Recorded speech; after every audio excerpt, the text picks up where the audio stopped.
Olá, corredores e corredoras, sejam muito bem-vindos a mais um episódio do podcast Quilômetro 41, o podcast do corredor amador. Eu sou André Moraes, sou médico e corredor e estou aqui com Murilo Groschitz, treinador de corrida e corredor. E hoje, finalmente, nós vamos falar sobre calçados, vamos falar de tênis de corrida. Algo que a gente demorou, né, Murilo? A gente demorou para falar, porque a gente quer sair justamente desse campo opinativo. Quando fosse para falar de calçado, a gente queria falar com alguém que tivesse gabarito, alguém que conseguisse falar, trazendo ciência, trazendo conhecimento, informação realmente relevante. Então, temos a nossa convidada, Ana Paula Azevedo, que tem mestrado, doutorado e pós-doutorado em biomecânica pela EFE, Escola de Educação Física e Esporte da USP, e é atualmente docente na Faculdade de Educação Física da Universidade Federal do Mato Grosso e coordenadora do projeto Correndo com Ciência. Ana Paula, seja muito bem-vinda ao podcast Quilômetro 41. Obrigada, meninos. Olá, André, olá, Murilo. É um prazer estar aqui com vocês, agradeço imensamente o convite. E é sempre muito bom falar de algo que eu estudo bastante, que é o calçado. Então vamos fazer um bate-papo gostoso sobre isso e tentar ajudar os corredores. Boa, maravilha. Fala André, fala Ana, ouvintes, prazer estar aqui novamente com vocês. Como o André muito bem falou, um tema que a gente já vem querendo gravar um episódio sobre há um certo tempo, né? Mas a gente quer sair do achismo, trazer informações baseadas em ciência. Eu acho que falar sobre calçados envolve muitos mitos, muitas opiniões não fundamentadas, né? Então trazer a Ana ali para conversar com a gente sobre esse tema com embasamento científico é algo muito importante, né? Então, Ana, eu queria saber, primeiramente, como que você chegou ali na educação física, como que você chegou na biomecânica, como que surgiu esse interesse, né? Eu lembro, eu também me formei na IFE-USP, né? Fiz também meu mestrado lá, e eu me lembro de você no laboratório de biomecânica. Não me lembro ao certo se eu fui voluntário de uma pesquisa sua, provavelmente pelo ano ali de doutorado, ou se eu participei de alguma aula de biomecânica, fui voluntário e corri na esteira, foi alguma coisa assim, e me lembro também de você jogando vôlei com a Natália, minha esposa, né? Então, queria saber como que você chegou lá, como que surgiu todo esse interesse aí pela biomecânica e também, consequentemente, ali pelos calçados de corrida. Bom, vamos lá. Na educação física eu cheguei porque eu sempre gostei muito de esporte, sempre fui muito ativa e sempre gostei de cuidar das pessoas. Então, eu acho que a educação física é uma excelente ferramenta para cuidar da saúde das pessoas. E aí, lá na educação física, eu conheci a biomecânica, eu sempre fiquei num limbo entre educação física e engenharia, eu sempre gostei muito da área de exatas. E aí, quando eu entrei na educação física, que eu vi que tinha uma área que poderia unir as duas coisas, eu fiquei encantada. Então, eu ingressei no laboratório de biomecânica muito cedo, se eu não me engano, acho que foi no segundo ano de faculdade, através do PET, né, do programa de ensino tutorial, e aí lá eu comecei a fazer as minhas pesquisas, ajudar nas pesquisas, projetos de extensão, palestras, tudo através da biomecânica. Então, me apaixonei pela área assim logo cedo. E aí a corrida entrou na minha vida, porque eu sempre fui atleta, então eu sempre corri como forma de condicionamento físico, e aí isso continuou ao longo da minha vida. E lá no nosso laboratório da USP, a corrida sempre foi muito forte, né? Uma das principais linhas de investigação que a gente tinha lá no laboratório, temos até hoje, é corrida e estudo de calçados. Então as coisas foram se unindo naturalmente. Então eu acabei estudando corrida e calçado no meu mestrado, no meu doutorado, no meu pós-doc. Sim, você foi voluntário em uma das minhas pesquisas e sou muito grata até hoje. E desde então a gente estuda isso, eu ainda tenho contato com eles, a gente ainda mantém alguma parceria, e aqui com um pouco menos de recurso, mas ainda continuo trabalhando nessa linha de corrida, calçado, etc. Muito bom. Demais. Então, assim, Ana, acho que a ideia aqui é justamente tentar desmistificar e trazer informação, né, com base científica, e responder algumas perguntas aqui que a gente sabe que assim, o que a gente sempre fala aqui, né? O nosso desafio é sempre trazer o embasamento científico e falar sobre as mais diferentes vertentes na corrida. E aí, quando a gente vai falar de calçado, a gente sabe que além da desinformação que já está sempre presente, a gente ainda tem pressões externas de marcas e de modelos e tudo mais, que torna tudo um pouco mais delicado. A gente sabe que às vezes a pressão de marketing quer prometer algo que às vezes na ciência não corrobora, enfim. Então, assim, eu queria começar entendendo assim, qual é o papel de um calçado no sentido de, eventualmente, por exemplo, promover amortecimento. A gente tem embasamento científico no sentido de que, esse calçado amortece e, portanto, previne lesão. O que a ciência pode dizer sobre isso?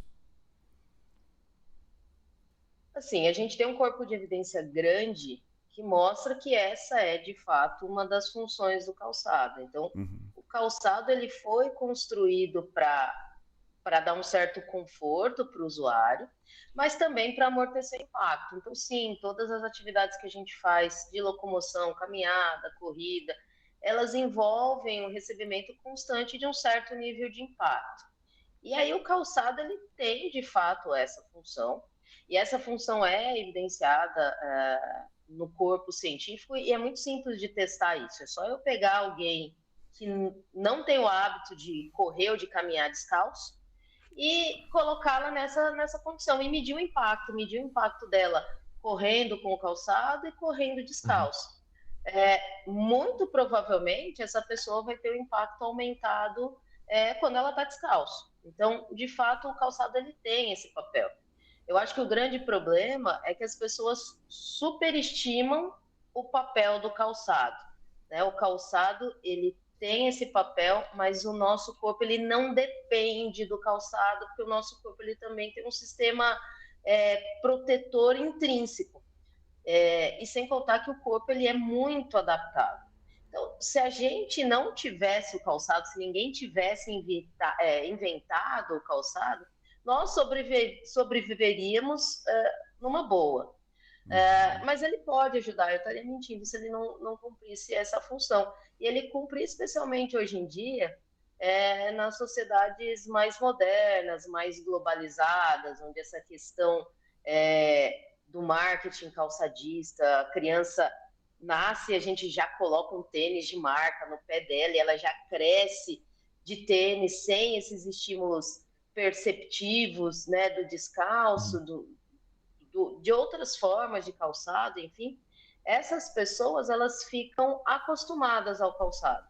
Então, se eu tirar o calçado delas, elas de fato vão diminuir, assim, vão prejudicar o seu controle de impacto. Agora, pensando em lesão, eu diria que o calçado ele é um elemento que pode ajudar nessa prevenção de lesão, mas ele não é o protagonista.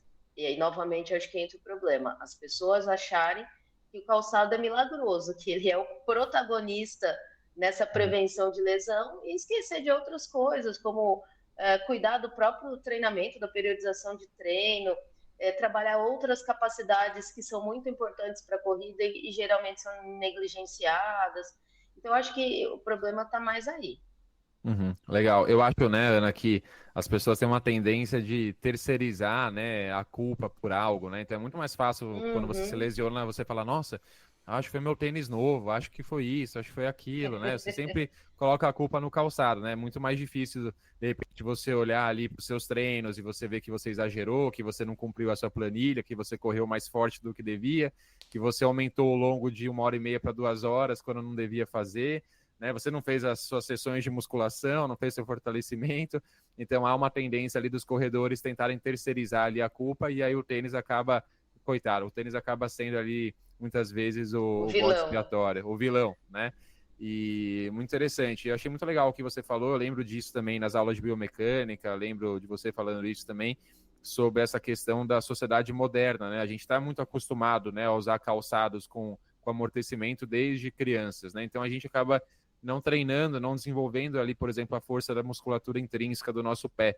Então, uma pessoa que do nada quer começar a correr com calçados mais baixos, né, com menos amortecimento, ou quer passar para calçados minimalistas, que mais para frente a gente vai falar deles, muitas vezes pode, né, ter uma certa dificuldade, pode até apresentar algum tipo de lesão, porque fez essa transição sem permitir com que o corpo se acostume, certo? Então, é bem por aí, né? A gente está acostumado há muitos anos a usar calçados com muito amortecimento, né? E, então, faz sentido a gente continuar utilizando eles na prática esportiva, ou se a gente quiser mudar o tipo de calçado, fazer uma transição bem progressiva, correto?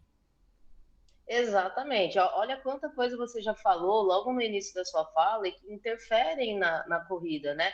Planilha, periodização de treino, tempo de descanso, Uhum. todas essas variáveis, elas são muito mais importantes do que o calçado. E aí eu acho que é meio que do ser humano, né? Querer terceirizar a Uhum. culpa das coisas.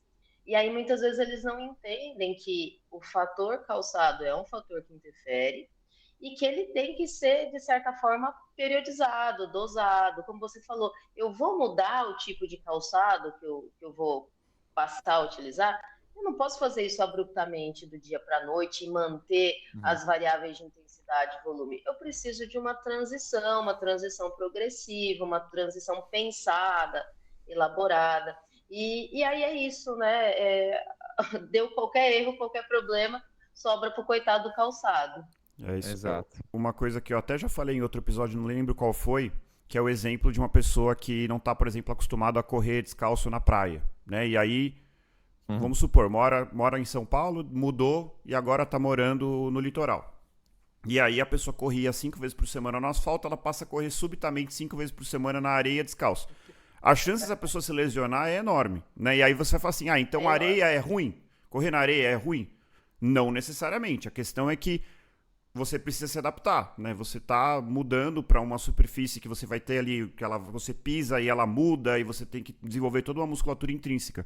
E aí o que eu até falei nesse outro episódio que eu sinceramente não lembro mais qual foi, que o mais louco é que na corrida tem coisas que são fatores de risco e fatores de prevenção. A mesma coisa pode ser um fator de risco e pode ser um fator de prevenção. Então você pega, por exemplo, esse corredor na areia, uma pessoa que corre uma vez, 2 vezes por semana na areia e vai se adaptando e desenvolve essa habilidade, isso pode ser muito bom. Ele vai desenvolver toda uma musculatura intrínseca, como já foi falado, e talvez essa pessoa tenha menos lesão.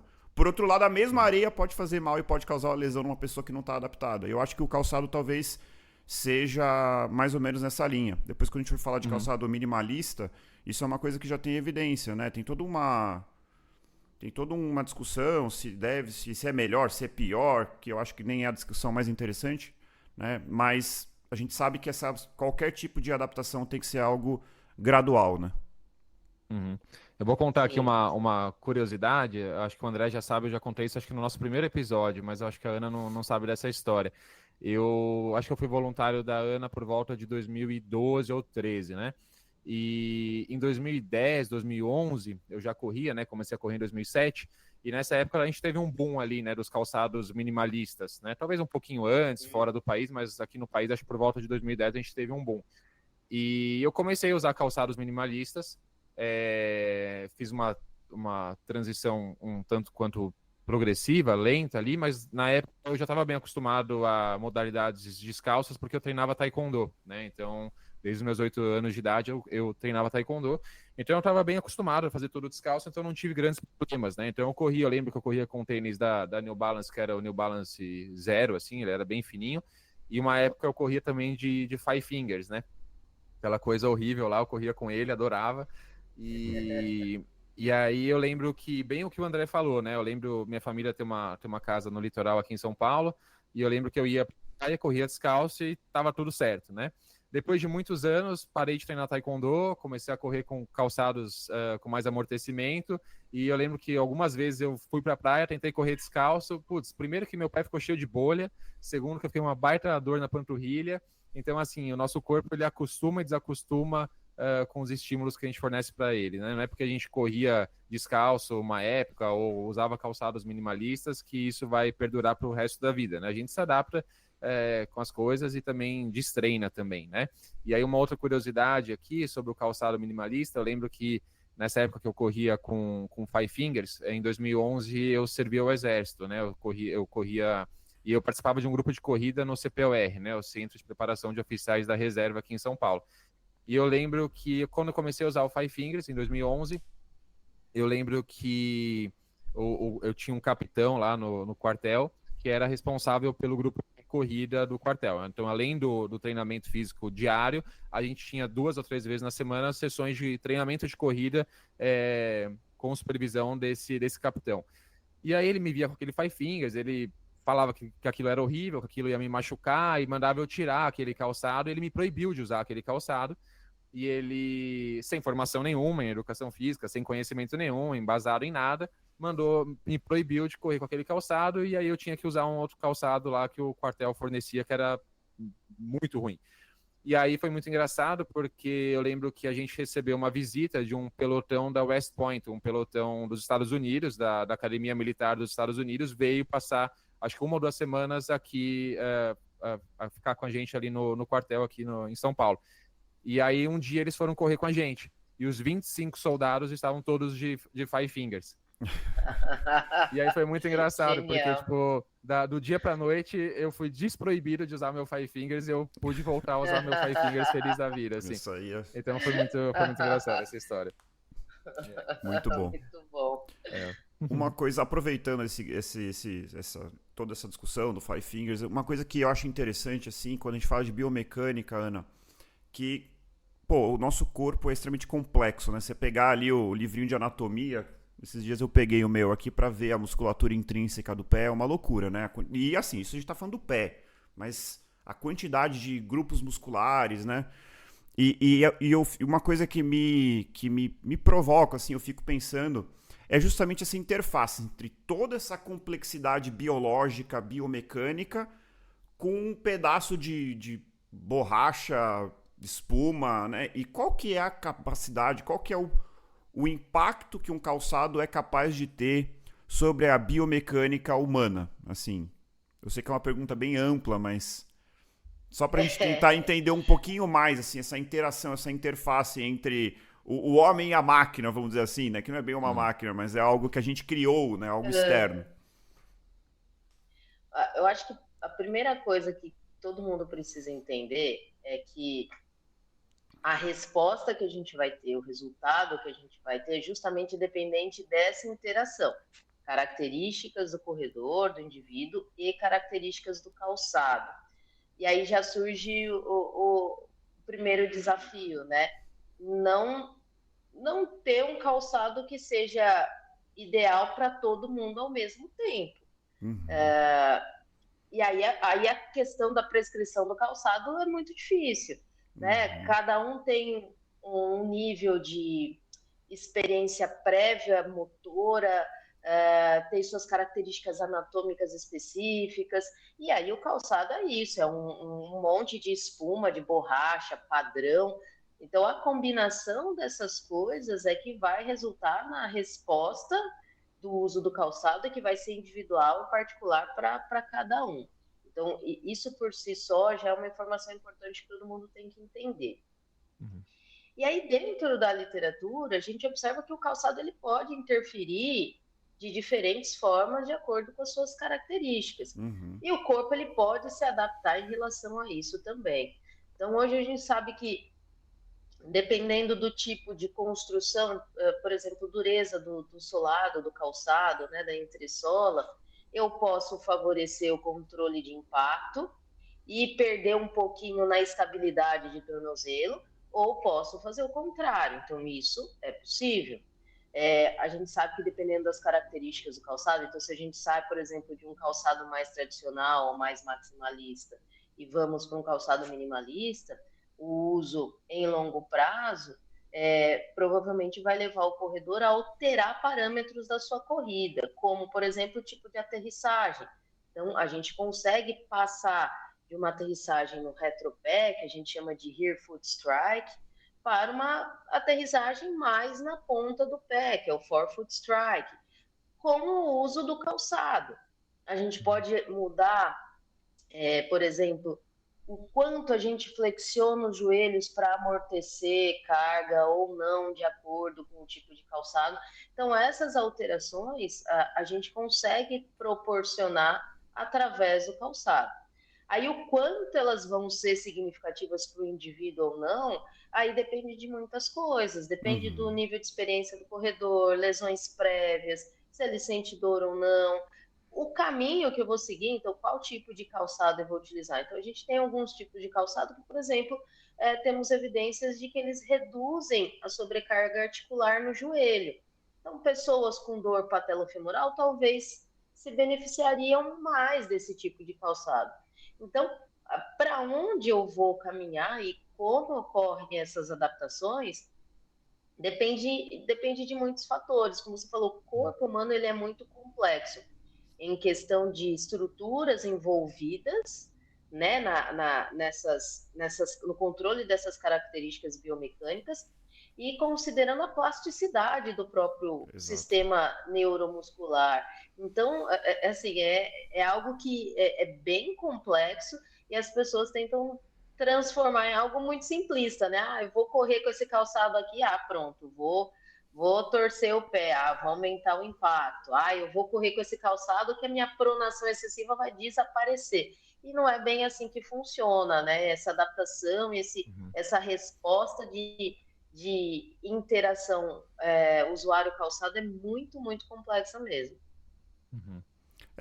Isso, aproveitando que você citou, essa questão da pronação, supinação, pisada neutra, o que eu ouço falar, eu confesso que eu nunca parei para ler isso cientificamente falando, é que isso, na verdade, talvez não tenha tanta relevância na hora de você escolher um calçado, né? Que é uma coisa que antes você falava, não, esse modelo aqui é para supinado, esse é para neutro. Até antigamente eu lembro que você ia na loja, tinha um jeito de você pisar no negocinho lá, e você saía taxado. Só pisada é supinada, então você tem que comprar tal tênis. Como que a ciência está em relação a esse ponto? Que eu acho que é uma dúvida aí bastante relevante. E muitas vezes você nem corria na loja, né? Ficava só de pé, né? Ou seja, Exato. validação zero ali do que você está fazendo, né? E realmente, antigamente se Exatamente. falava muito. Você ia na loja, era a primeira pergunta: qual o tipo de pisada, né? E acho que é importante, antes da Ana responder, desculpa, para os nossos ouvintes entenderem que pronar e supinar não são movimentos errados, certo, Ana? São movimentos naturais do nosso corpo. Quando a gente pisa no chão, a pronossupinação é uma estratégia até de dissipação de impacto, né? Exato. Então não é algo ruim, né? Excelente, Murilo, exatamente.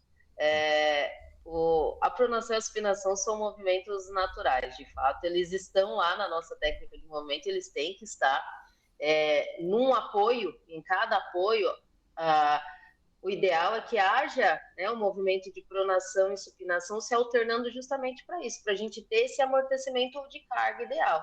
O que geralmente é mais preocupante é quando essa pronação, essa supinação, eles ocorrem de maneira excessiva. E isso a gente tem também estudos mostrando qual que é a faixa ideal. E essa faixa ideal é bastante grande, assim, a gente tem um range, uma faixa de segurança bastante grande. Então, de fato, hoje, essa não é uma preocupação tão grande como era anteriormente. E como vocês bem falaram, há um tempo atrás era uma sucessão de erros, né, para prescrever calçado dentro das lojas, né? Esse teste estático que de fato não reflete muitas vezes em nada aquilo que acontece de maneira dinâmica quando a gente corre de fato.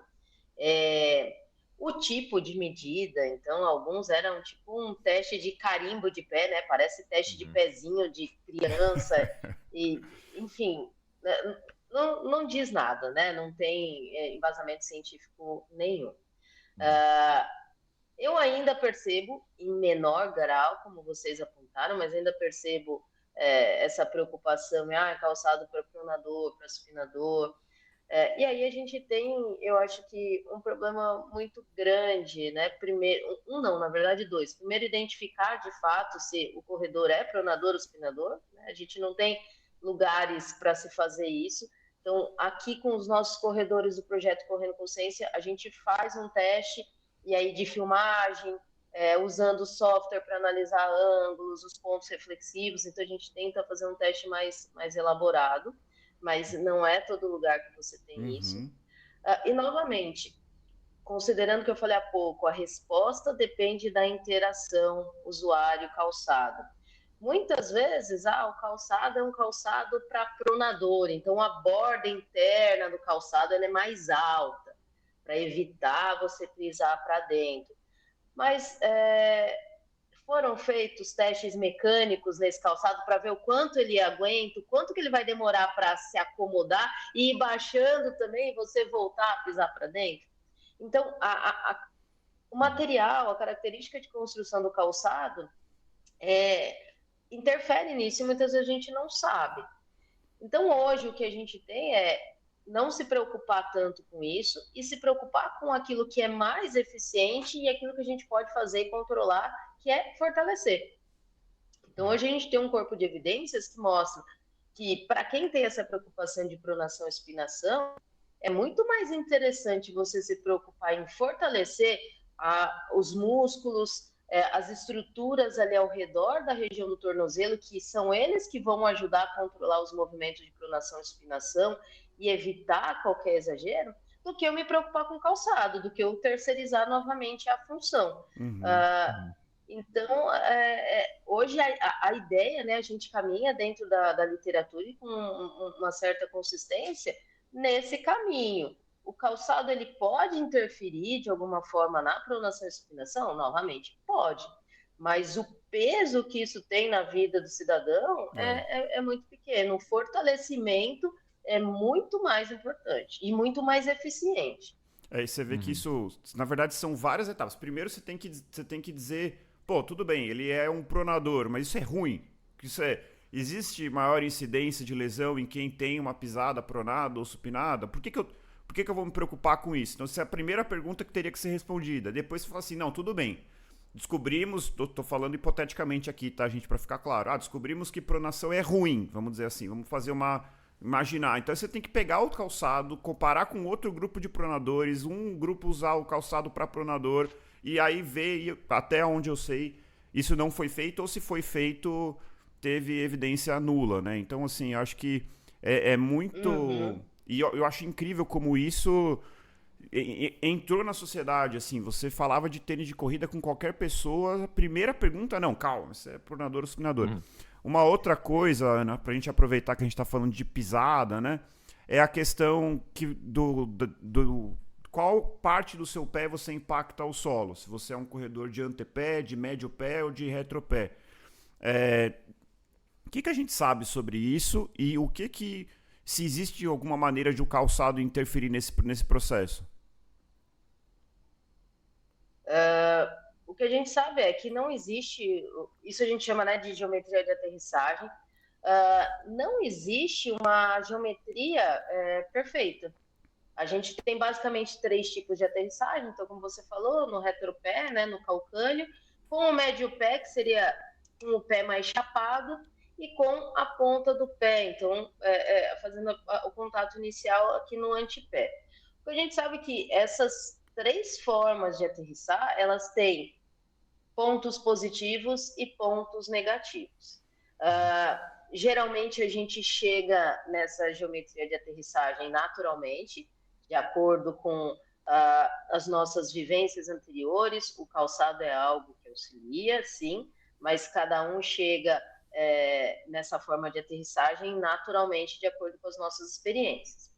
Eu acho que as principais diferenças, e são as que chamam mais atenção, e aí que novamente leva muitas vezes o corredor a tomar decisões erradas com base em informações que ele pega aleatoriamente em alguns lugares, em relação ao controle de impacto.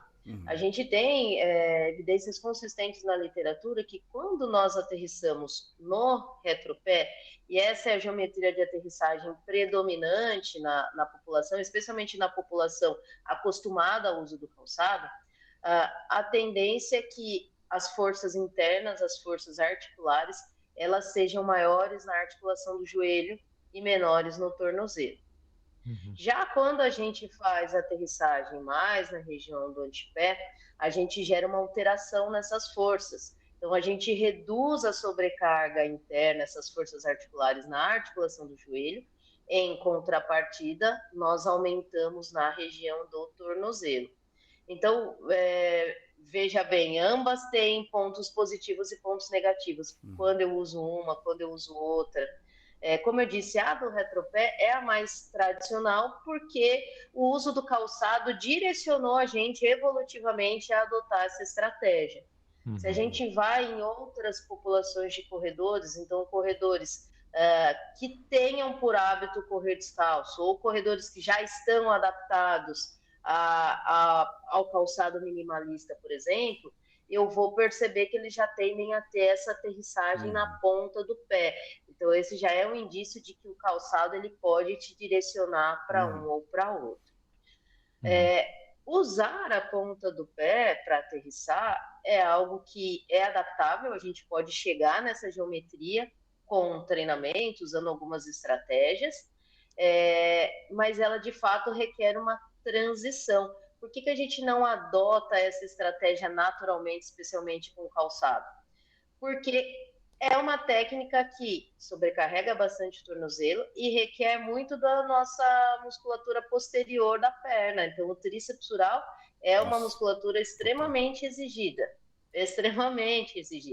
Tanto que essa é uma técnica da ponta do pé que a gente utiliza quando a gente quer correr com velocidade. Então, se eu pegar a população e fizer um teste, basicamente 100% da população vai correr usando essa estratégia se eu pedir para a gente correr os 100 metros, dar um tiro, etc.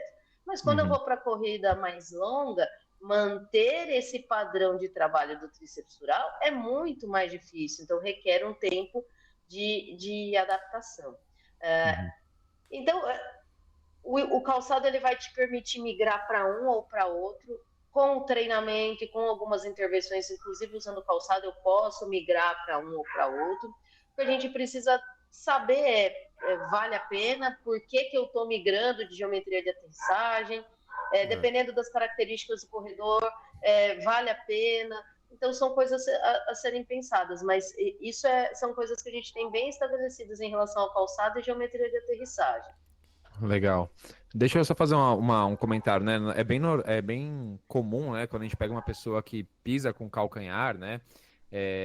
E usa um calçado com mais amortecimento, se a gente pedir para ela correr descalça, mesmo que seja por pouco tempo, normalmente ela já muda a geometria de aterrissagem dela, né? Ela já começa a pisar mais com o médio pé ou com a ponta do pé, né? Essa transição ela é meio que inconsciente, né? E aí eu tenho uma pergunta para Ana. Faz sentido a gente falar que quando a pessoa pisa com retropé, existe um momento ali de frenagem, por ação e reação ali, forças, existe um momento de frenagem de movimento, e isso não seria tão coerente com performance esportiva, performance na corrida, tornaria a pessoa menos rápida, digamos assim? Faz sentido isso ou não? Eu não querendo passar por cima, mas eu acho que tem que... Aí eu acho que as pessoas fazem uma pequena confusão, que é como que seu pé ataca o chão e a diferença entre aonde ele ataca em relação ao seu eixo corporal. Então, assim, se você entra com calcanhar, só que você entra lá na frente, é difícil de explicar isso num formato de podcast, né? Mas vamos supor, você tem o eixo do seu tronco. Se você ataca lá na frente, eu acho que causa frenagem. Agora, se você atacar com o calcanhar, mas justamente alinhado com o seu tronco, talvez não cause tanta frenagem. Agora, vamos ver se é isso mesmo. Tanto que essa é uma variável. Em muitos artigos vocês vão vê-la sendo chamada de overstride. Exatamente. A distância entre o ponto de apoio, né, do contato inicial e o meu centro de massa. Perfeito. Então, quando esse ponto de apoio ele está mais próximo da projeção do meu centro de massa, ou seja, do meu eixo, como o André falou, o impacto é menor. E aí, consequentemente, eu preciso desacelerar menos, isso favorece a minha projeção. Essa fase de ligeira desaceleração e posterior aceleração, a gente vai ter independentemente do tipo de aterrissagem, porque é a questão do atrito. Aí é física, se eu não tivesse isso, a gente iria escorregar e passar reto o pé. Bom, a forma como a gente ataca o solo, então essa posição que a gente coloca o pé em relação ao nosso eixo, ela é muito importante, ela faz diferença. Essa desaceleração a gente vai ter sempre, é uma questão de atrito, é física, não tem jeito, mas de fato, a distância, então, essa variável que a gente chama de overstride, ela é determinante para o quanto a gente tem que acelerar ou desacelerar e o quanto a gente perde nessa projeção. Então, e o calçado, muitas vezes, ele pode interferir nisso. Não é necessariamente o fator mais importante, como eu venho reforçando, mas quando a gente vai para os extremos, então um calçado mais estruturado, um calçado mais minimalista, essas questões mudam. E como foi falado anteriormente, a tendência é que quando a gente faz a aterrissagem na ponta dos pés, fique um pouco mais fácil desse contato ficar mais próximo do eixo. Sim. Então, essa é uma das razões pelas quais essa aterrissagem, ela é uma aterrissagem que tende a diminuir o impacto. Tem vários fatores, né? Então, ser um contato que facilite o acúmulo e restituição de energia elástica, então isso me ajuda no amortecimento e na propulsão, me ajuda a trazer o contato para mais próximo do eixo, então eu reduzo braço de alavanca resistente, então eu diminuo o impacto. Então, há um conjunto de fatores que realmente fazem com que esse tipo de aterrissagem facilite o controle de impacto. E aí eu reforço, o problema é manter esse tipo de aterrissagem por um período mais longo, sem adaptação, sem treinamento, sem uma transição progressiva a ela, é muito difícil. Uma coisa que, enquanto você falava, né, eu estava lembrando assim, sobre essa interface do calçado, né, e como que ele pode, às vezes, nos induzir a correr de uma determinada forma. Acho que você não sabe, mas eu treinei atletismo na faculdade, corria 400 e 1.500 metros. E para quem não sabe, a sapatilha, né, que a gente usa para usar na pista de borracha, ela é uma sapatilha que ela tem cravo só na frente. A parte de trás não tem nada, não tem amortecimento, o calcanhar é até meio para cima, assim. E aí, de tanto correr 400 e 1.500, você sempre na ponta do pé, assim, você nem imagina encostar o calcânio no chão. Naturalmente, eu não sei, eu queria ver um vídeo meu correndo antes de treinar atletismo para saber se eu já era um corredor mais de antepé. Porque não sei se foi o atletismo, se foi a sapatilha que me induziu a correr assim. Porque pra mim é assim, se eu tô rodando até uns 5 por pace, eu vou de médio pé. Baixou de 5 naturalmente, sem pensar, se eu desligar o cérebro quando eu vejo eu tô correndo de antepé. Isso é muito natural. Só que eu não sei o quanto que eu sempre fui assim ou o quanto que a sapatilha me induziu a correr dessa forma quando eu tô correndo em paces mais rápidos, né? Então assim, é uma coisa que eu não tenho como controlar. Aí você vê, nem eu consigo dizer o que é natural para mim, o que é intrínseco, o que é interface com o calçado, e aí você vê a complexidade disso, né? Mas assim, só pra gente às vezes dar uma dica um pouco mais prática para quem tá ouvindo, né? Que eu tenho a opinião, eu queria muito saber a opinião do Murilo e da Ana, mas assim, é uma opinião minha, tá? E não sei, acho que eu não vejo evidência para que a grande maioria das pessoas se preocupem com o tipo de pisada, assim. Acho que para a grande maioria das pessoas, na minha cabeça, e justamente eu quero ouvir a opinião de vocês, isso não deve ser uma preocupação prioritária. Eu corro de antepé, eu corro de médio pé, eu corro de retropé. Acho que é algo que pode até mudar, pode mudar dentro de uma evolução natural na corrida, mas acho que a grande maioria das pessoas não precisa se preocupar com isso. Não sei se vocês concordam.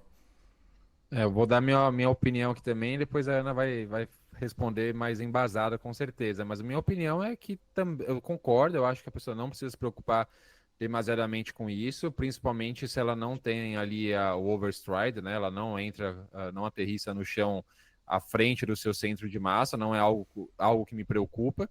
Então isso é muito individual, no meu ponto de vista. E é algo também que pode mudar de tempos em tempos naturalmente, né? Dependendo do calçado que a pessoa usa, dependendo da velocidade que a pessoa está correndo. Então, com o tempo, provavelmente é uma pessoa que vai desenvolver mais capacidade física, vai naturalmente começar a correr mais rápido.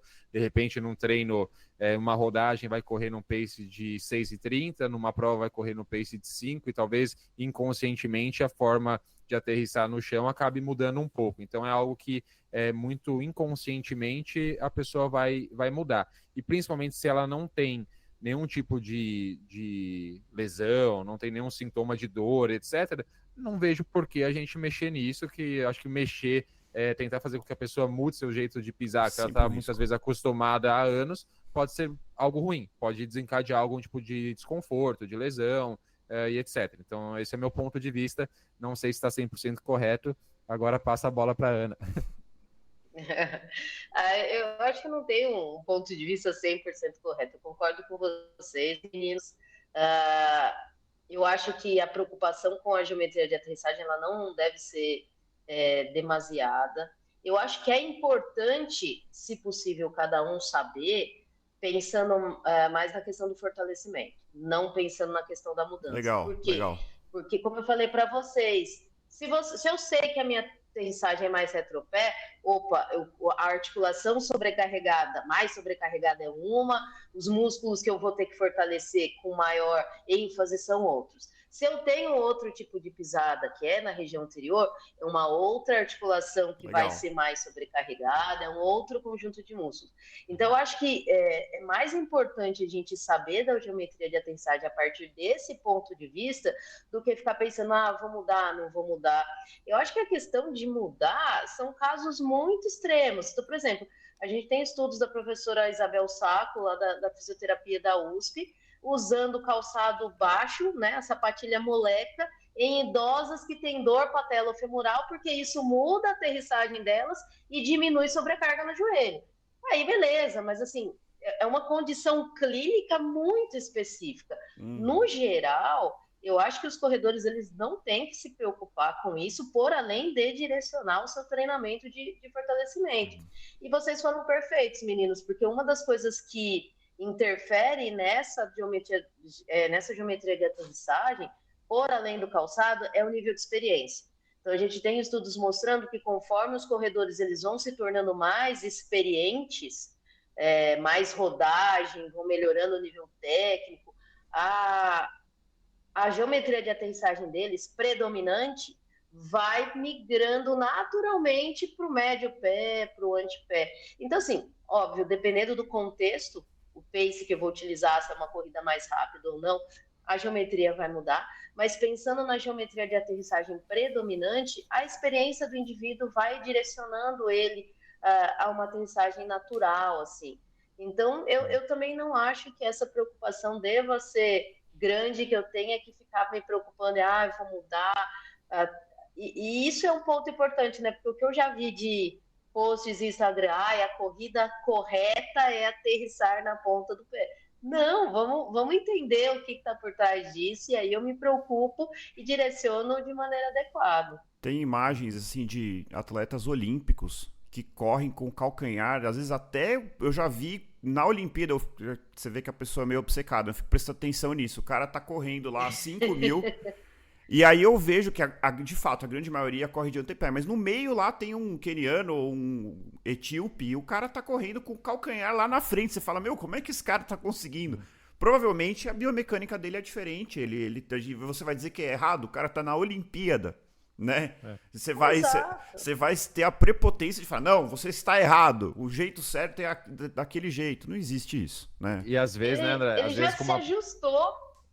Exato, tá acostumado. E às vezes com uma pronação que parece que o tornozelo vai quebrar no meio. Não, né? Nossa. Fala, meu Deus, vai quebrar isso. Exatamente. Não é possível. Alguém precisa ensinar esse cara a correr, né? E o cara correndo a pace de 2,30. É bem isso. Exato. Eu tenho... E aí você vai mudar, vai piorar, né? Você corre o risco de piorar. Aquilo tá tão automatizado, ele já tá tão ajustado àquela técnica que ele tem, que muitas vezes se você for tentar corrigir, entre aspas, é capaz de você piorar o desempenho dele do que ajudar. Legal. Com certeza. A gente vai eu queria só falar um último ponto nesse bloco, que é uma coisa que inclusive não estava na pauta, eu coloquei hoje de manhã, então é uma coisinha surpresa aqui, mas que é uma coisa que eu sempre tive uma certa dualidade em relação a esse tema, que é a rotação de tênis. E por quê? Porque eu sempre enxerguei a rotação de tênis como uma estratégia da indústria para você ter 3, 4 tipos de tênis. Então, você tem o tênis para... Rotação você quer dizer rodízio de tênis? Rodízio. É que eu usei o shoe rotation que eles usam. Eu acabei fazendo uma tradução inadequada. Mas é o rodízio de tênis, de modelos, né? Então, a mesma pessoa ter 3, 4 modelos que ela vai variando conforme o treino. Então, hoje eu vou fazer uma rodagem leve. Aí coloca lá um um mais confortável. Hoje eu vou fazer um treino intervalado, aí coloca lá um super trainer. Aí, não, hoje eu vou competir, então eu vou usar um super shoe. Só que eu fui procurar e eu comecei a achar algumas evidências e uma outra coisa que eu acho que é muito interessante, que a gente já falou isso outras vezes no podcast, a maioria das lesões de corrida são lesões por overuse, então excesso de uso, então um movimento repetitivo que você vai fazendo até que você se lesiona. E se você for pensar, né, tentando defender agora o rodízio de tênis,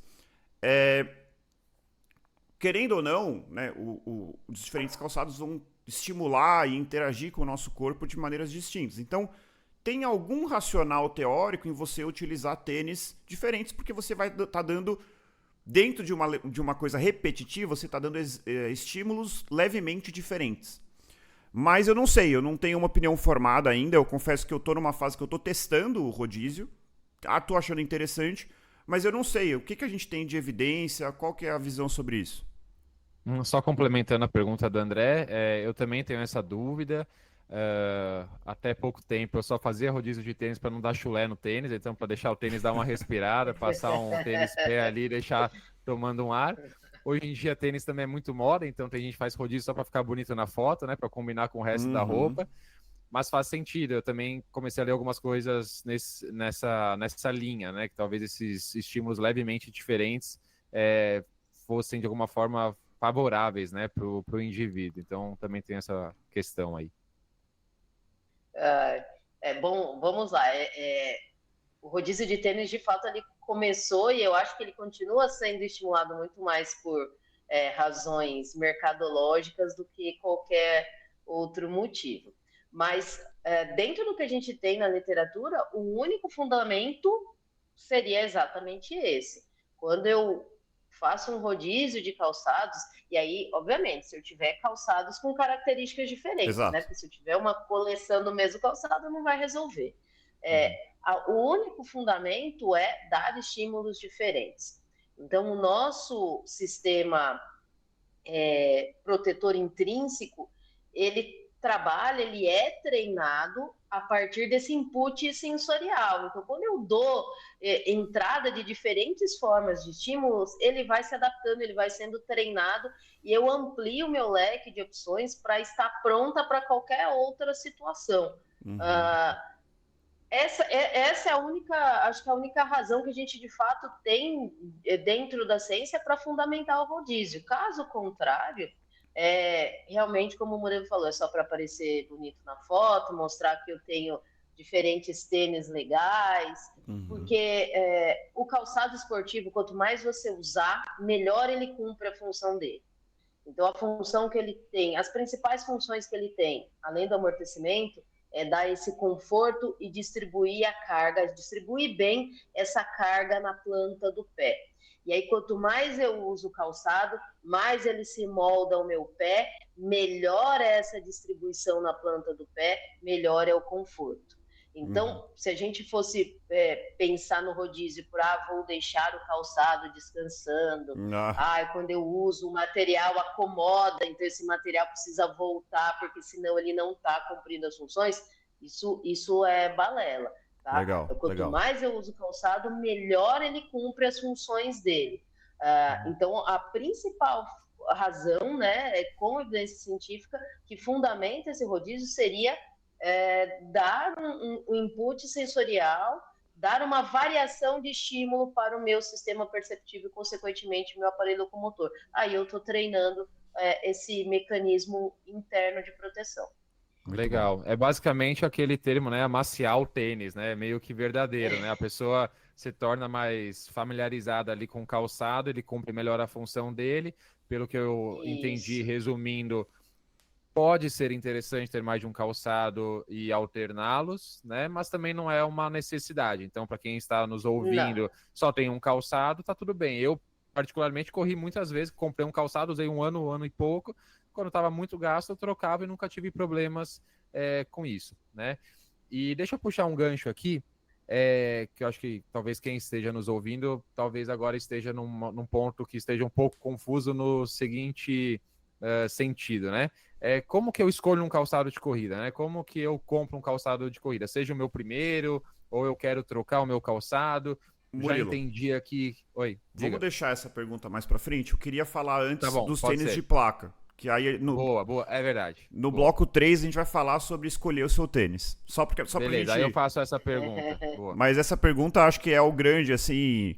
Talvez o corredor que não é tão obcecado, gosta tanto de ciência como a gente, talvez esteja louco para chegar nessa parte. Mas vamos falar rapidamente. Então ouça até o final para chegar nessa Exatamente, desculpa te cortar. Sobre a questão do desempenho, né? A gente falou aqui de várias coisas, mas assim, a gente sabe que hoje a gente viu uma guerra aí entre os fabricantes de tênis para ver qual que é o tênis que vai ganhar. Eu tenho visto até, ganhou o Vaporfly, ganhou o Alphafly. Não ganhou nada. Quem ganhou foi o corredor X ou Y, mas eu acho muito engraçado que eu vejo até assim, quem ganhou a maratona de Boston? Foi o Adidas. Não, mas enfim.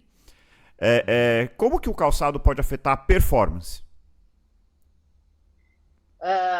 Olha, os calçados em geral, eles podem afetar a performance, especialmente a partir da massa deles. Então, quanto mais leves os calçados são, melhor é para o corredor. Em teoria, ele vai fazer menos esforço para carregar aquele calçado a cada pisada. O que se vende por aí é que o calçado teria também a possibilidade de melhorar a performance acumulando e restituindo energia. Neste caso, a gente tem alguns problemas e que são justamente as principais falhas em relação ao tênis de placa de carbono, que a gente não tem dados consistentes sobre a eficiência deles, embora, como o André tenha falado, haja uma competição assim absurda entre os calçados, né? Como se os calçados de placa de carbono corressem sozinhos e o atleta fosse o coadjuvante, né? Para que a gente tenha essa ajuda do calçado acumulando e restituindo energia, assim, potencializando a propulsão, a gente depende de física, características físicas. Eu só consigo acumular e restituir energia se essas duas ações ocorrem no mesmo lugar. Então, o músculo do nosso corpo faz isso constantemente ao longo da corrida, porque eu acumulo nas mesmas fibras e restituo ali. Para o calçado fazer isso, uma condição física básica eu tenho que acumular na mesma região que eu amorteço. Então, para isso, uma condição básica o atleta ele tem basicamente sempre que ter pisado no antepé, porque é aqui que eu amorteço e é aqui que eu propulsiono. O que acontece? Se eu tenho uma pisada baseada no retropé, eu amorteço aqui, acumulo energia aqui no meu tênis. Como é que essa energia acumulada aqui vai migrar para cá, que é onde eu uso para fazer a propulsão?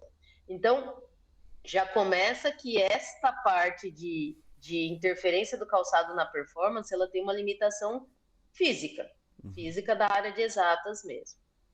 E aí, um segundo ponto que muita gente aposta no calçado quando eu tenho essa aterrissagem, eu acumulo energia e restituo no tênis no mesmo lugar, eu tenho uma diferença muito grande de quantidade, assim, o quanto isso é significativo. Eu estou querendo comparar um calçado que tem uma massa de gramas com o poder de um quadríceps, que pode acumular e restituir muita energia. Então, assim, o que nós temos hoje de consistente que o calçado ele possa interferir, de fato, na performance diretamente, seria em relação à sua massa, né? Ou seja, ao peso do calçado. Quanto mais leve o calçado, quanto melhor ele dissipa, por exemplo, o suor, porque o suor é algo que vai deixar o calçado mais pesado. Então, essas características, de fato, interferem na performance. E aí, novamente, é uma interferência relativa, porque isso vai ter peso em atletas de alto rendimento, que centésimos, milésimos de segundo vai fazer diferença. Agora vai eu, Ana, corredora recreacional, achar que isso vai ter um impacto super significativo na minha performance. Não vai. Eu tenho tanta coisa a mais para me preocupar, para melhorar, que essa contribuição do calçado para a performance ela vai ser pouco significante. Então, calçado ele pode interferir na performance? Pode, mas essa é uma contribuição relativa e o peso dela, a significância dela, o impacto na vida do corredor vai depender muito do tipo de corredor que a gente está falando. Ô, Ana, e fale um pouquinho sobre a placa de carbono, assim, qual que é o racional da placa de carbono e qual a evidência que a gente tem? Porque hoje em dia, daqui a pouco vão inventar os shorts com placa de carbono, a camiseta com placa de carbono, a viseira, porque assim, querem botar placa de carbono em tudo, né? Assim, virou uma obsessão, assim, qual que é a evidência da placa e qual é o mecanismo, pelo menos se não tiver uma evidência de que ela funcione, qual que é o racional? Vou só complementar a pergunta também, levando em consideração uma coisa que a Ana falou, né, que é a questão física de que para que a gente tenha um impulso, digamos assim, né, do tênis, a gente precisaria acumular e restituir energia na mesma região, né? E aí também perguntando isso, será que o tênis com placa de carbono pode trazer algum benefício para alguns tipos de corredores e para outros não? Então as pessoas talvez mais velozes que tem uma tendência, não necessariamente, mas tem uma tendência de pisar com o antepé, teria um benefício maior de se utilizar a placa de carbono, sim ou não, e se essa restituição ela é significativa para a performance ou não, se a ciência já tem alguma coisa em relação a isso. Tá, então vamos começar primeiro o que são esses calçados de placa de carbono, né? Então eles são calçados feitos com uma placa, né, um material que é mais leve, são mais elásticos e, em teoria, são mais responsivos, são mais reativos. Então, na teoria, o papel deles seria justamente fazer isso, tentar potencializar a capacidade do calçado de acumular e restituir energia, já que todo apoio que a gente realiza no chão, a gente tem que amortecer. Então, por que não, neste amortecimento, acumular essa energia e já utilizar na fase seguinte, que é a propulsão? Então, a principal característica dos calçados de placa de carbono é isso, inserir na entressola esse material mais leve, uma espuma mais leve, mais elástica, mais reativa, nessa tentativa de aumentar o impulso e melhorar o acúmulo e restituição de energia pelo calçado. O que a gente tem de evidência na literatura? Infelizmente, é tudo muito inconclusivo, muito inconsistente. Nós temos alguns estudos que mostram que esse calçado ele poderia melhorar a performance pensando em melhorar a economia de corrida. Então, o corredor ele passaria a gastar menos energia para fazer a mesma tarefa. Mas ainda assim isso não explicaria a placa de carbono, porque, como eu disse a vocês, um calçado leve, e de certa forma a proposta do calçado com placa de carbono é também ser mais leve, poderia fazer isso. Então a gente não sabe se essa melhora na economia de corrida é pela placa de carbono ou é simplesmente pelo fato de ser um calçado mais leve. Tem alguns estudos que mostram resultados positivos na velocidade, no tempo, mas, novamente, eles são muito inconsistentes. Alguns mostram melhoras só em determinado tipo de público, outros mostram que essa melhora, essa potencialização da performance com o uso do calçado de placa de carbono só ocorreria em velocidades específicas de corrida, então, geralmente, entre 14 e 18 km por hora. Tem estudos que falam, olha, melhora, mas o significado disso, né, a implicação clínica, né, na performance, no desempenho de fato, é muito pequena. Então, o que parece se for para beneficiar, quem provavelmente vai se beneficiar são os corredores de elite, que aí tem uma pisada, como o Murilo falou, que favoreça mais essa restituição, porque eu estou acumulando e restituindo no mesmo local, isso me leva a uma pisada que favorece. Mas, novamente, o quanto isso é a placa de carbono em si, ou o quanto é a condição que eu criei com a placa de carbono, e se eu estivesse usando um outro material que me levasse a essa mesma pisada, o quanto que não seria essa a condição. Então, embora haja essa disputa, o Kipchoge melhorou com tal calçado de carbono, fulano com tal calçado, a gente ainda não tem evidências consistentes para dizer, olha, o calçado de placa de carbono, ele melhora e nem se melhora significativamente, porque é isso, uma coisa é melhorar, sei lá, 1%, 2%, outra coisa é, quanto que esses 2% vão impactar na minha vida? Isso é relevante? Vale a pena eu gastar mais de R$1.000 para ter uma melhora que é bem mais de 1.000, né? Uhum. Exato. Então, eu acho que esse é o ponto. Temos evidências para um lado, temos evidências para o outro, e aí a gente ainda requer estudos mais minuciosos para que a gente consiga bater o martelo sobre isso. A gente não consegue concluir e, de fato, dizer, olha, é o calçado de placa de carbono. Não conseguimos. Isso é uma... Interessante.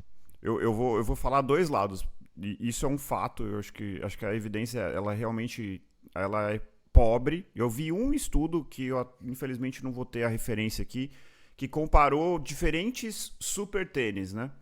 E tinha lá o benchmark, que eu não vou falar o nome, mas foi o primeiro que surgiu, e outros calçados. E eu lembro que nesse estudo, o que eles perceberam é que dentre os super tênis de diferentes marcas, tinham muitos que se chamavam de super tênis, mas tinham impacto zero. E o que mais me chamou a atenção nesse estudo especificamente é justamente o que a Ana falou, que o benchmark, que foi o primeiro, né, o que criou praticamente essa tecnologia, tinha melhorado a performance, que oscilou entre 2% e 3%. Então, assim, claro, 2%, 3% numa distância de maratona, pode ser algo significativo. Agora, vou comprar um tênis de placa de carbono, eu sou um corredor iniciante e estou correndo um 5K. Será que em 5 km, nada contra o 5K. Aliás, 5K é uma das provas que eu acho mais dolorosas e mais desafiadoras. Mas, enfim, assim, como que a pessoa vai... Será que a pessoa vai colher realmente esse benefício numa distância relativamente curta, né? Então, assim, dito tudo isso, eu tenho meu tênis de placa de carbono e, assim, aí eu não sei se é subjetividade ou é porque eu coloco ele e falo, hoje é dia de paulada, mas, enfim, eu corro muito, eu me sinto... Eu sinto a diferença de percepção agora individual, né? A minha. Eu, quando eu vou correr com meu tênis de placa, principalmente na pista, que eu tenho treinado na pista, a minha sensação de corrida, eu tô sempre me segurando para não extrapolar no treino. É muito engraçado. Eu não sei se isso é algo meu, subjetivo, ou se não. Ou se é a leveza do tênis, que de fato é muito leve, né? Foi uma diferença muito grande. Enfim, é uma coisa que eu ainda não consegui diferenciar. O que é só o quanto eu tô sendo impactado pela tecnologia ou o quanto de fato pode estar me ajudando ou não. É muito interessante isso, né? Eu não tenho tênis de placa, acho que nunca vou ter. Me sinto muito bem com os meus. Tenho um calçado mais leve que eu uso para treinos intervalados ou para as provas e tenho uma sensação de que ele, de alguma forma, favorece. Engraçado que essa sensação que o André tem usando o tênis de placa dele, de precisar segurar e etc., o ritmo dele para não extrapolar no treino, uma sensação muito semelhante que eu tinha na época ali dos 2011, 2012, quando eu usava meu Five Fingers, toda vez que eu colocava ele para uma pista de atletismo, eu senti uma melhora absurda assim na minha performance, placebo ou não, psicológico ou não, eu senti uma diferença, talvez aterrissava mais com o meu antepé, o tênis extremamente leve também, né, só uma sapatilha basicamente, então eu senti uma certa diferença, né. O que eu acho em relação aos tênis de placa também, o que é ruim hoje em dia é que muitas vezes em alguns grupos de corrida ter o tênis de placa é quase que uma obrigação, né? A pessoa que não tem se sente mal por isso, por não ter aquele calçado, né? E aí não se faz essa avaliação da real necessidade de ter ou não, né? Eu e o André, a gente já brincou aqui várias vezes no podcast, né? O dinheiro é seu, você faz o que você quiser, se você se sente bem com o calçado, ninguém precisa opinar sobre isso, né? Se você está feliz com o seu calçado, independente de quanto você pagou, se tem placa ou não tem, tá tudo certo, né? Mas o problema é isso, muitas vezes as pessoas acharem que são obrigadas a terem um tênis de placa para performar bem, né? Para melhorar o seu desempenho. E mais uma vez, terceirizando muitas vezes as responsabilidades e muitas vezes se frustrando quando compram um tênis de placa de carbono e não percebem uma mudança significativa na sua performance. Eu já vi isso acontecer, já vi gente se machucar, porque muitas vezes a estrutura é muito diferente do tênis de placa de carbono, faz com que ela mude um pouco a sua mecânica de corrida e ela acaba se machucando, né? A pessoa quer usar o tênis de placa em todos os treinos, como eu vejo às vezes, estou lá no Parque Ibirapuera fazendo meu treino longo, passa alguém correndo, nada contra esse pace, mas visualmente falando, fazendo um treino leve de rodagem, correndo ali a 7 por quilômetro e usando um tênis de placa. Não faz sentido, ao meu ver, aquela pessoa está usando um tênis de placa ali, gastando um tênis que é super caro, que não faz sentido ela usar para correr leve, fazer a sua rodagem, né, ao meu ver. Então, o grande problema é esse. Então, eu tenho essa dificuldade também quando os meus alunos me perguntam, devo comprar um tênis de placa? Não devo? Isso é muito individual, né? Sim. A ciência não nos dá uma base ainda muito forte se faz sentido ou não. Esse corredor, para ele, faz sentido, não faz? Qual o tipo de pisada dele? É um corredor mais veloz, não é? Então, são várias variáveis, né? E eu acho que tem um pouco do efeito placebo também, né? Se a pessoa compra um tênis, putz, custou R$ 2.500, tá todo mundo usando e falando que melhora a performance, ela vai lá, coloca no pé e bate o RP dela, né? E, tipo, tá tudo... Então, assim, é meio complexa essa discussão. Sobre isso que você falou, Murilo, uma coisa que, só complementando, que quando eu uso o tênis de placa, que eu falei que eu tenho que controlar o pace, mas isso é só no intervalado mesmo. No aquecimento, que eu tô rodando ali no aquecimento, eu faço isso para 5,30, não só eu não vejo esse benefício, como eu tenho a sensação que eu tô, sei lá, correndo de tamanco, assim, porque ele é um tênis altão, e ele é muito instável. E eu não sei se biomecanicamente isso faz sentido, mas em paces mais lentos, em ritmos mais lentos, eu sinto mais essa instabilidade. No momento em que eu acelero um pouco mais, eu sinto, eu consigo me estabilizar mesmo usando tênis de placa. Aliás, vamos aproveitar para fazer essa pergunta, assim. Essas super espumas, esses tênis, os tênis de placa, eles têm muitos têm essa dificuldade da estabilidade, né? Ou eu tô falando besteira? Não, você está super certo, André, porque o que acontece? Esses tênis de placa, a tendência é eles deixarem o calçado, em geral, mais alto. Uhum. E essa é uma das características que a gente olha até na hora de escolher um calçado, é uma característica importante. Essa altura de solado do calçado, ela traz mais ou menos estabilidade, especialmente para a articulação do tornozelo. Então, a tendência é que calçados mais altos, e aí os calçados de placa de carbono, os calçados maximalistas, eles se encaixem nessa categoria. São calçados que vão, para a maioria das pessoas, serem mais desafiadores na hora de manter a estabilidade de tornozelo e podem até ser em algum nível um fator de risco para entorse. Porque realmente eles geram essa instabilidade. Maravilha. Bom, então a gente vai falar de como escolher o seu tênis, mas antes eu vou convidar todos os nossos ouvintes que estão acompanhando pelo YouTube a curtir o vídeo, se inscrever no canal. A gente tem muito mais ouvintes do que inscritos no canal. Então, se você estiver ouvindo, não deixe de se inscrever, faz diferença pra gente. Para quem acompanha no Spotify, que é a maioria, lembre-se de compartilhar esse episódio com aquele seu amigo corredor. Lembre-se também de seguir a gente no Spotify e não esqueçam também de seguir o nosso perfil no Instagram, onde a gente tem conteúdos semanais que vão além desse podcast. Então, pelo menos 2 Reels semanais que a gente faz com muito cuidado para atender ao formato do Instagram, que é muita informação em pouco tempo, é sempre um desafio, mas eu tenho aprendido a gostar desse desafio. E então não se esqueçam de seguir a gente no Instagram, e para aquelas pessoas que realmente gostam do que a gente faz aqui, a gente tem o nosso Apoia-se, que o link está na bio do Instagram. Para quem não for fazer falta, puder contribuir. Lembrando que a gente tem episódios bônus mensais para apoiadores. Queria também convidar a Ana para falar aqui as suas redes, para quem quiser acompanhar o seu trabalho, acompanhar o seu perfil. Qual que é o seu Instagram, Ana? Bom, o meu Instagram pessoal é @Nana_Azevedo_. Esse é o meu perfil pessoal. E aí o perfil do projeto é o @CorrendoConsciência_UFMT. Então lá a gente mostra um pouquinho o nosso projeto de extensão de corrida que nós temos aqui em Cuiabá, na Universidade Federal. E aí a gente também produz conteúdos de divulgação científica voltados para exercício em geral, mas especialmente com foco em corrida. Maravilha. Muito bom. Muito obrigado. Então vou puxar o gancho aqui, André, para a pergunta. Sim. Então, bom, quem está nos ouvindo já entendeu que não existe um calçado ideal, certo? Vocês podem complementar isso se eu esquecer de algum ponto. Não existe um calçado ideal, é algo muito individual. Essa questão de pronar e supinar é um movimento natural do nosso corpo e que comprar um calçado esportivo baseado no seu tipo de pisada, se você é um pronador, tem pisada neutra ou um supinador, também não faz muito sentido. A gente já entendeu que tênis de placa de carbono não tem ali uma base científica que reforça a utilização deles ou não, então é uma área ainda um pouco complicada e que merece mais atenção da ciência ainda. E não que tem mais? um bom custo-benefício, né? Exato, exatamente.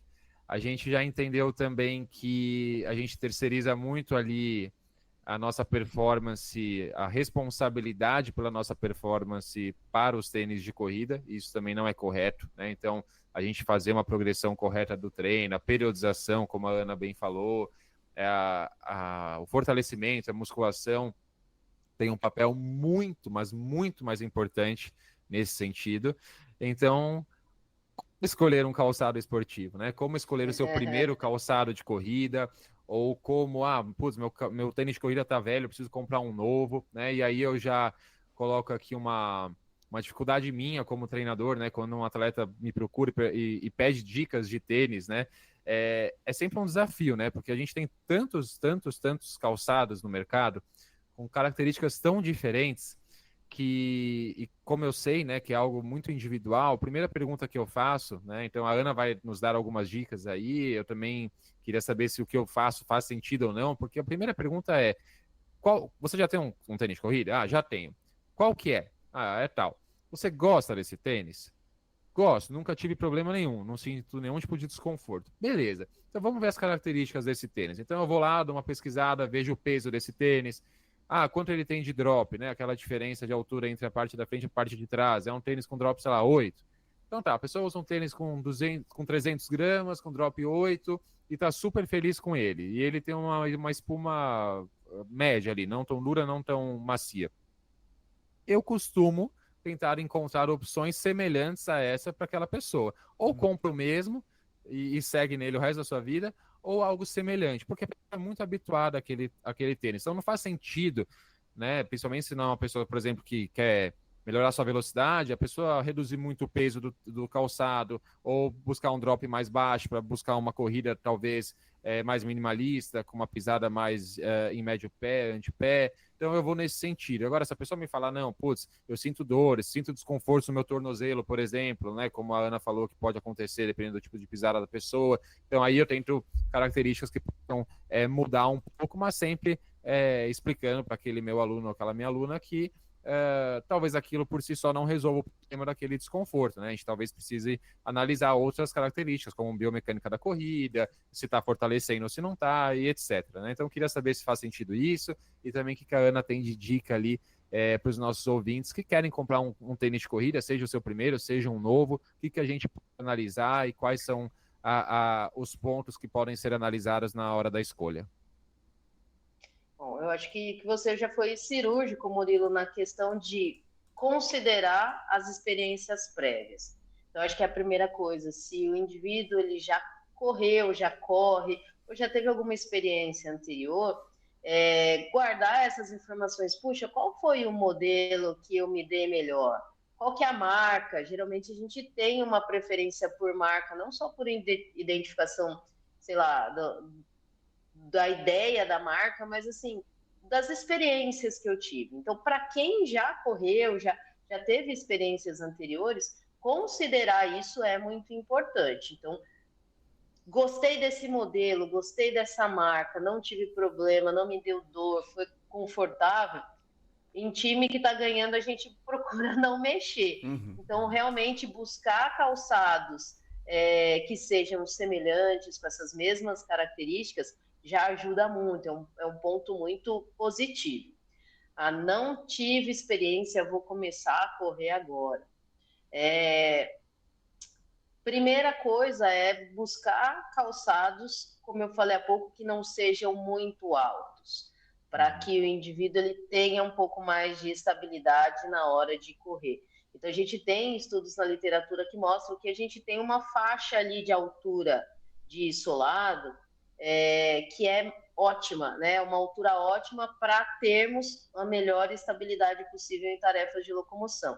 Calçados muito, muito, muito baixos, ou calçados, principalmente calçados muito altos, eles tendem a aumentar essa instabilidade e aumentar a suscetibilidade a entorses. Então, já buscar dar uma olhadinha ali na altura de solado, uma altura intermediária.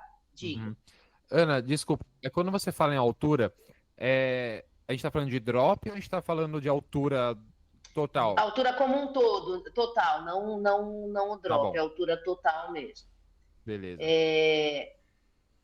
Uma outra coisa que é muito importante, geralmente o indivíduo ele vai até a loja, experimenta. Acho que para quem nunca usou um calçado, acho que isso é ideal, né? Hoje em dia a gente tem a facilidade de comprar pela internet, então quem já tem experiência prévia, eu já sei que esse modelo é bacana, funciona, ok, eu consigo comprar pela internet, mas quem nunca comprou, o ideal é ir até a loja.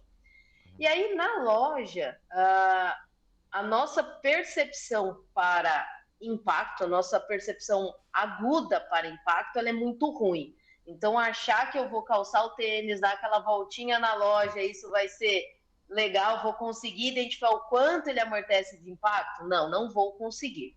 Mas nessa experimentação tem algo muito importante e que a gente percebe muito bem, que o nosso sistema perceptivo é muito bom, que é em relação ao conforto. Então, perceber a estrutura de calce, se ele se encaixa bem no pé, se a palmilha é uma palmilha que abraça a minha planta do pé, se não tem nenhuma costura interna que me incomode. Então, essa voltinha na loja me permite perceber bem a questão de conforto. E por que isso é importante? Porque se eu tiver um calçado desconfortável, ao longo dos treinos, ao longo das corridas, isso vai me incomodar.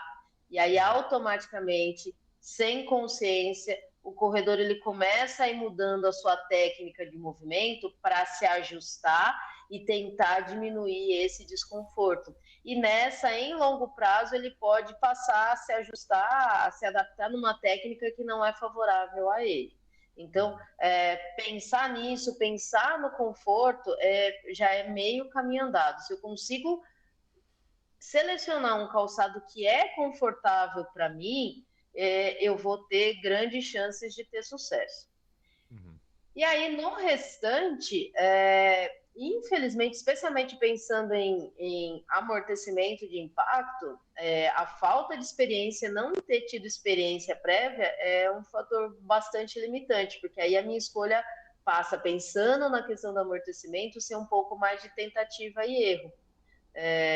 Porque eu não tenho experiência para definir de fato qual que é o meu melhor calçado. Então, eu diria que se eu conseguir escolher um calçado que tenha uma altura total, né, de solado ali, mediana, intermediária, e um calçado que seja bastante confortável para mim, eu já tenho aí mais que meio caminho andado para acertar nesse calçado. E aí o restante, infelizmente, vai ser com a experiência mesmo, com esse ajuste do calçado, com essa interação do calçado e percebendo se um calçado mais leve, mais pesado, se ajusta melhor a mim. Né? A questão do peso, tentar também achar um calçado com uma massa intermediária, né? Um peso intermediário, que isso facilita essa adaptação do corredor, especialmente corredor iniciante. Mas, infelizmente, a gente não tem uma cartilha pronta. Eu acho que essas são as principais dicas, as principais coisas que a gente tem que pensar na hora de comprar, de adquirir um calçado. Legal. Eu acho que o... Desculpa, Murilo. Isso é uma dúvida que eu tinha, Ana, que assim, sobre se a gente pode utilizar porque assim, até vi uma pesquisa, não lembro aonde foi, sobre o que os corredores consideram mais importante, né, dentro de um calçado, quando ele está procurando um calçado. E o que eles consideram mais importante, não surpreendentemente, é conforto. Então, a grande maioria das pessoas busca conforto e amortecimento. São essas duas coisas que as pessoas mais buscam, né? E não por acaso as marcas têm ido muito nesse cenário, assim, de ter tênis com mais amortecimento, acabam, a gente até fazendo um pouco o gancho aqui com a próxima parte, começa a ir mais pro lado maximalista da coisa, então tênis mais robustos, e eu acho que, sabe, eu sempre me perguntei, putz, será que conforto é a melhor métrica, né, que a pessoa vai buscar? Mas assim, eu acho que, como você falou, para a pessoa que está começando, eu evitaria os extremos, né? Então assim, vou começar a correr agora, vou comprar um tênis de placa de carbono. Não, calma. Ou, vou começar a correr agora, vou comprar um tênis minimalista. Você já usou o tênis minimalista? Acho que sim. Isso talvez seja uma boa dica também, né? Começa pelo intermediário. Compra um tênis. Não precisa comprar o tênis mais caro que tem no mercado. Compra um intermediário. O custo também é algo relevante, né? A gente sabe, eu queria saber esse dado. Não sei se esse dado existe, mas assim, de quem começa a correr. Quantos das pessoas que começam depois de um ano ainda estão correndo? Isso é uma dúvida que eu tenho, porque às vezes as pessoas assim se empolgam, né? É uma tendência do ser humano a se empolgar, e aí o cara já quer ir na loja, ele compra tudo e faz um mega investimento, daqui a um ano ele correu por 2 meses e parou. Claro que eu não quero que isso aconteça, mas infelizmente a gente sabe que muita gente... E aí o cara comprou um tênis às vezes de R$1.500, né? Será que era a melhor escolha? Vai com calma, compra um tênis mais intermediário de valor, nem tão maximalista, nem tão minimalista, não precisa ser tão alto, um tênis de uma estatura mediana, um amortecimento mediano. Falando, por exemplo, da minha experiência, eu tenho problemas com tênis que são muito molengos, eu tenho, assim, isso pega meu Aquiles, eu já tive tendinite do tibial posterior, e esses tênis que o pé fica muito assim... Né, que você pise e ele vai pra lá, ele vai pra cá, que você tá meio... Parece que você tá andando em cima de um colchão, assim, eu tenho problema. Por outro lado, teve uma vez que eu comprei um tênis que era mais firme e eu também achei muito estranho. Então hoje eu sei, depois de muitos anos correndo, que eu gosto realmente do mediano, que tem algum grau de amortecimento, mas não que um tênis duro, rígido. Isso não tinha como eu antecipar esse aprendizado. Esse é o ponto que eu quero chegar aqui. Eu precisei ir lá testar, comprar, errei, comprei tênis que eu não gostei, no final usava pra ir na academia, porque eu não conseguia correr com ele, entendeu? Então assim, não tem como a gente antecipar isso. Essa semana eu recebo com frequência, me dá uma dica de tênis aí, porque as pessoas sabem que eu gosto de correr, tem um podcast de corrida e tal. E eu sinto que o Murilo sente, assim, putz, aquela pergunta de novo. Eu fico eu falo sempre assim, olha, o que você tá buscando? Essa é a primeira pergunta. Não, tô começando a correr... Eu quero um tênis que eu possa usar todos os tênis. Tá bom, então você quer um tênis versátil. Você já... Essas mesmas perguntas. E aí eu acabo assim, olha, eu gosto deste modelo.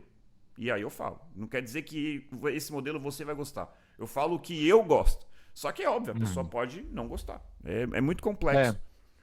As pessoas, quando fazem essa pergunta pra gente, né, elas querem que a gente só encaminhe o link ali de compra, a pessoa já executa a compra, como se fosse uma resposta simples, né?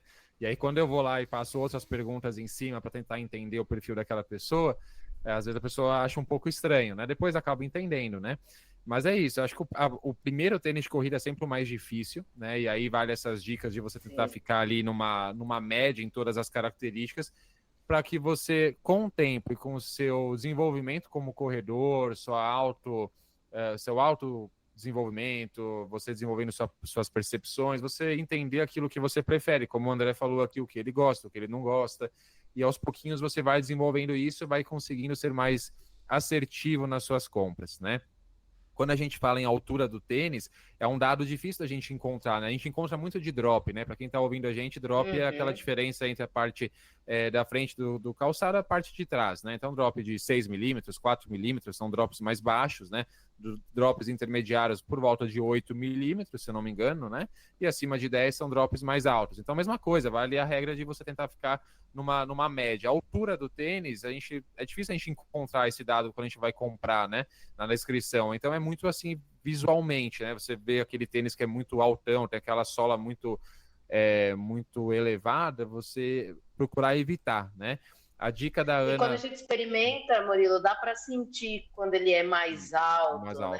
Então, assim, lógico, um drop muito alto é algo que a gente tem que considerar, pensando na instabilidade, Sim. Mas mesmo a altura total, quando a gente vê o quanto a gente está fora do chão, né, mais alto, então isso dá para sentir a hora que a gente experimenta, principalmente. Boa, parece um tamanco, né? Parece que você subiu ali uns centímetros ali, E a dica de ir à loja, né, e ter essas percepções ali, se tem algum ponto de incômodo ou não, né, é muito interessante essa dica. Uma outra dica aí se tiver algum vendedor de tênis aqui ouvindo, vai me matar, vai na loja, experimenta, anota qual você gostou e compra na internet, que é muito mais barato.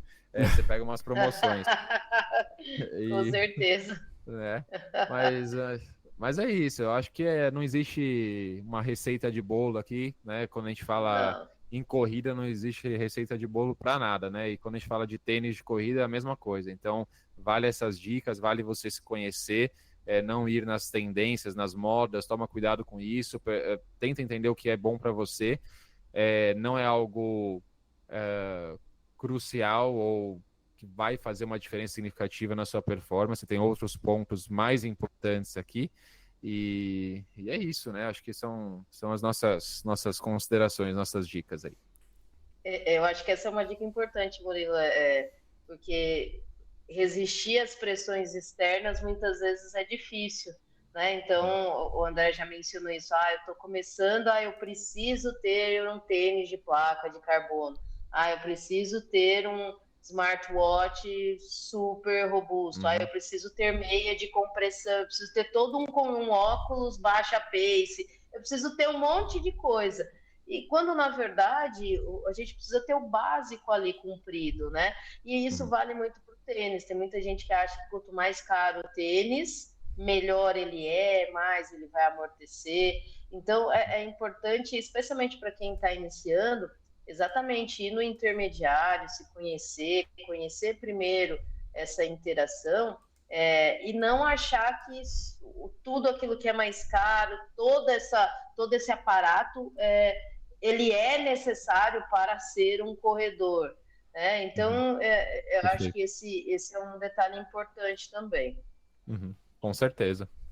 Bom, então indo para o bloco final aqui, só assim, o que é um tênis minimalista, o que é um tênis maximalista e... Opa, travou? Voltou. O que é um tênis minimalista, um tênis maximalista e quais são os cuidados ou as recomendações que a gente tem que ter aí indo para um desses dois extremos? Bom, o tênis minimalista ele é um tênis menos estruturado, com menos amortecimento e que ele foi criado para tentar mimetizar, para tentar simular as condições da corrida descalço.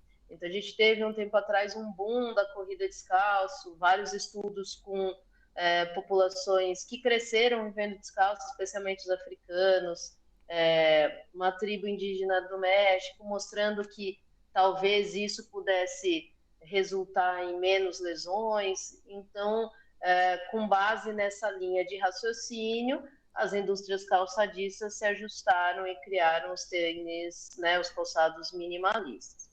Já os calçados maximalistas, eles vão para o outro oposto, Ana, né? Desculpa te interromper. Acho que seria legal, só se você falar assim, tipo assim, quais são as vantagens e os riscos de cada um dos extremos. Acho que seria legal, assim. Então, acho que, por exemplo, do minimalista, você vai mimetizar muito mais a pisada natural e tal, mas quais são os riscos e depois falar o do outro lado. Será que... Tá, então vou falar do minimalista. Os principais riscos do minimalista, eu acho que tem a ver mais com a forma como a transição é feita. Tá? Os calçados minimalistas, por justamente tentar mimetizar essa condição do calçado descalço, eles vão trazer como pontos positivos, por exemplo, o fortalecimento da musculatura intrínseca do pé. Eles vão trazer uma alteração na geometria de aterrissagem, então em longo prazo você vai passar a aterrissar mais com o antepé. Isso traz, de certa forma, uma diminuição, uma redução no impacto, então um controle de sobrecarga menor, e aí, consequentemente, menores cargas articulares, forças internas na articulação do joelho. Em contrapartida, essa sobrecarga que antes estava no joelho, ela vai migrar para outra região, alguém tem que pagar essa conta. E aí, isso vai sobrar para o tornozelo, para as estruturas menores do pé, para os ossos menores, para essa estrutura mais intrínseca ali do pé. Então, o principal risco é fazer essa transição abrupta que a gente já falou em vários momentos aqui do podcast. Não dá para eu manter a minha planilha de treino e aí hoje eu estou com um calçado tradicional, não vamos nem falar do outro extremo que é o maximalista. Estou com um calçado tradicional e aí a partir de amanhã eu vou começar a correr com calçado minimalista, mantendo o mesmo volume, mesma intensidade, mesma frequência de treino. Isso não dá certo. Isso a gente tem vários estudos mostrando que eu simplesmente migro o local de lesão. Então, lesões que, em geral, predominavam na região do joelho e adjacências, elas vão passar para o tornozelo. Os maximalistas, a proposta deles é serem calçados mais estruturados, com maior grau de amortecimento, que visem isso, que visem esse controle de impacto. O que a gente tem na literatura é que parece que eles não cumprem essa proposta com eficiência. Então, eu ir para o outro extremo, além de fazer eu tender a manter essa geometria de aterrissagem no retropé, que não é ruim, desde que a gente saiba lidar, desde que a gente saiba o que fortalecer, ela tem os seus, como eu disse, os pontos positivos e os pontos negativos, mas essa proposta de amortecer mais não acontece. Inclusive, tem alguns estudos que mostram que o maximalista ele é pior que o tradicional e até que o minimalista, dependendo da população, dependendo das condições que eu realizo o estudo, o maximalista é até pior no controle de impacto do que os outros tipos de calçado. Então, assim, eu acho que o ponto positivo do maximalista seria dar uma experiência diferente, dar um input sensorial diferente diante daquilo que a gente falou, até do rodízio de estímulos, mas pensando naquilo que ele se propõe em si, ele não teria vantagens que justificassem o seu uso frente até mesmo ao calçado tradicional.